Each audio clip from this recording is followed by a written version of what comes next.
Alors bonjour, je voudrais commencer d'entrée de jeu en revenant sur l'interpellation qui vient d'avoir lieu avec le ministre de la Santé, Christian Dubé, sur la place du privé en santé.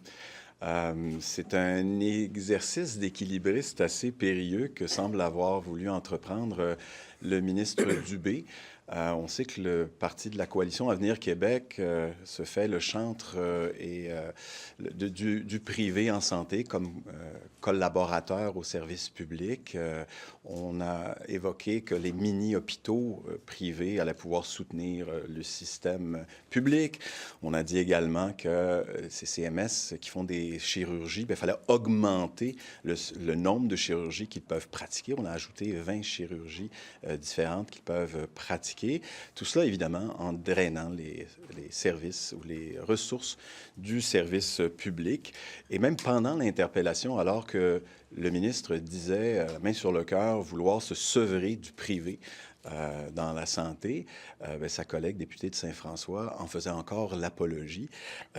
Il a même accueillir avec beaucoup d'ouverture les propositions qui ont été faites par le Collège des médecins hier, mais il évite de répondre à plusieurs des questions qui sont posées, à savoir comment on va ralentir la transition des médecins du public vers le privé. Alors, il a en poche depuis déjà 6 mois, un règlement qu'il n'applique pas pour justement juguler ce transfert qui est historique et qui est exceptionnel aussi dans toutes les juridictions canadiennes. Et finalement, la question de savoir si le projet des mini-hôpitaux est mis au rencard, comme le demande le Collège des médecins, il évite également soigneusement d'y répondre. On voit que le gouvernement improvise là-dedans, comme il le fait en immigration, par exemple, en ouvrant les vannes de l'immigration permanente, puis en ne se souciant pas de l'immigration temporaire, puis on se surprend que ça crée des effets là, en matière de services publics et puis de logement. On a eu la même chose pour les infirmières.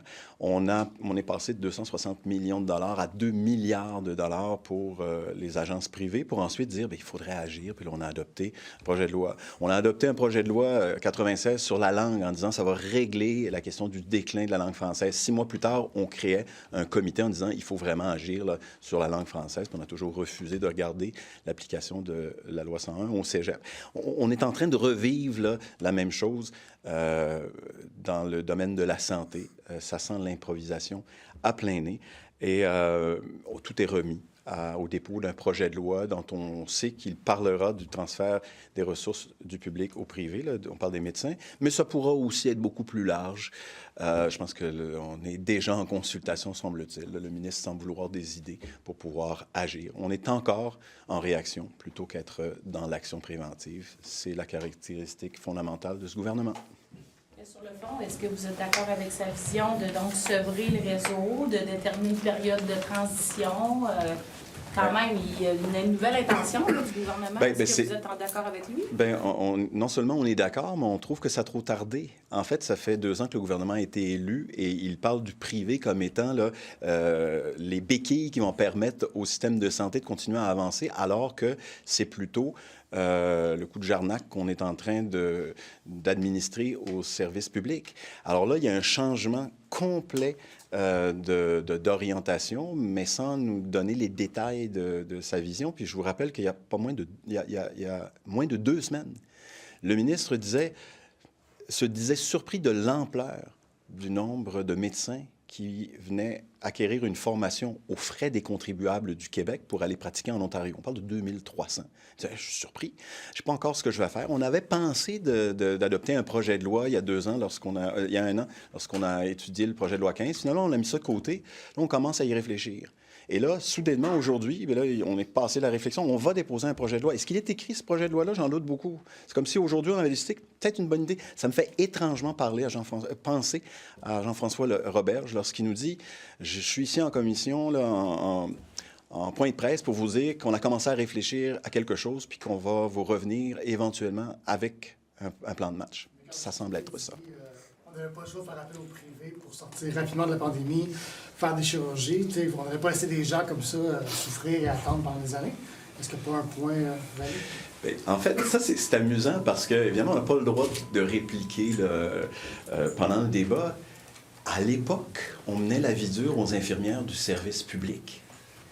On vient juste 4 ans plus tard de convenir d'une entente de convention collective avec les infirmières qui sont majoritairement au public. Alors, si on n'avait pas voulu, à ce moment-là, la prolifération des agences privées, on aurait réglé les infirmières à ce moment-là, en pleine période de pandémie, où on les appelait les anges gardiens, et que l'ensemble de la population québécoise trouvait que le temps supplémentaire obligatoire, c'était inhumain, puis qu'elles étaient sous-payées, et ainsi de suite. On parle plus des CMS pour sortir de la pandémie. Oui, mais moi je parle pas quand même un point valide de dire qu'il faut quand même aller rapidement, puis si le privé est plus rapide, ben allons-y pendant 2-3 ans. Ben, en fait, le débat va se faire, mais ce qu'on découvre aujourd'hui, c'est que plutôt qu'instituer un réseau parallèle, le gouvernement semble dire que ce réseau-là, il peut être mis à contribution de façon transitoire. Ça, c'est l'élément qu'on a toujours appuyé. C'est si pendant un temps, et qui peut être fixé, on doit aller faire appel à des cliniques médicales spécialisées pour justement alléger les listes d'attente, parce qu'évidemment, il faut soigner les gens là, qui sont sur ces listes-là, soit, mais si on a l'intention de faire ça tout en créant des hôpitaux privés, puis en permettant aux gens aux médecins de se désaffilier, on est en train de créer un système parallèle qui va prendre le dessus et les ressources financières et humaines du service du système de santé public. C'est ça qu'on a dénoncé. Aujourd'hui, si on dit ça va être contenu, on parle de 3 que ça représente là, des soins de santé au privé. Puis il dit, ça, là, je pense que 3 c'est assez. Il ne faudrait pas que ça monte à 5. Il est encore temps d'agir. Il est encore temps d'agir, on aurait dû agir plus tôt. Sur les